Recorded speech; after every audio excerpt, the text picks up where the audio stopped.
రైల్లో ప్రయాణించాలంటే ముందుగా ticket book చేసుకోవాలి. అది కన్ఫర్మ్ అయితే హ్యాపీగా ప్రయాణం చేయవచ్చు. వెయిటింగ్ లిస్ట్లో ఉంటే ఇబ్బందులు తప్పవు. అలాగే జనరల్లో వెళ్ళాలంటే అమ్మో, అది పెద్ద సాహసమనే చెప్పాలి. ఓ 2 బ్యాగులు, భార్య పిల్లలతో కలిసి జనరల్లో ప్రయాణించాలంటే అంతకంటే నరకం మరొకటి ఉండదు. కొన్నిసార్లు రిజర్వేషన్ బోగీలు కూడా నిండిపోతూ ఉంటాయి.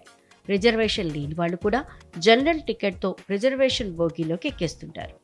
అయితే కొంతమంది టికెట్ కూడా కొనకుండా ఏకంగా రిజర్వేషన్ బోగీలోకి ఎక్కేసి ప్రయాణిస్తూ ఉంటారు.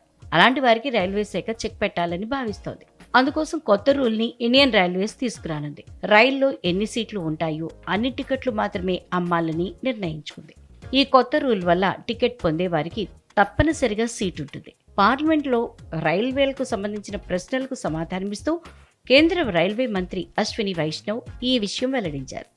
రైల్లో ప్రయాణికుల సౌకర్యాన్ని దృష్టిలో ఉంచుకుని సీట్లు ఎన్నున్నాయో అన్ని టికెట్లు మాత్రమే జారీ చేస్తామని తెలిపారు.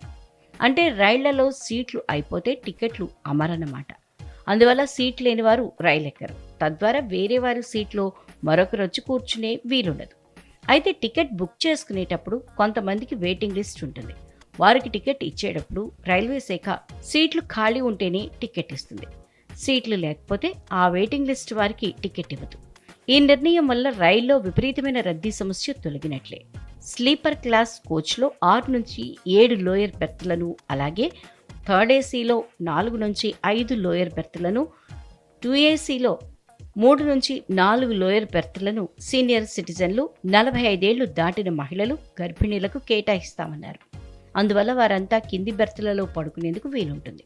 రైలు టికెట్లలో పలు కేటగిరీలలో ఇచ్చే తగ్గింపులను ఇకపై కూడా కొనసాగిస్తామని మంత్రి తెలిపారు. భారతీయ రైల్వే ప్రయాణికుల భద్రతపై ఎక్కువ శ్రద్ధ చూపుతుందని మంత్రి అశ్విని వైష్ణవ్ లోక్సభకు తెలిపారు.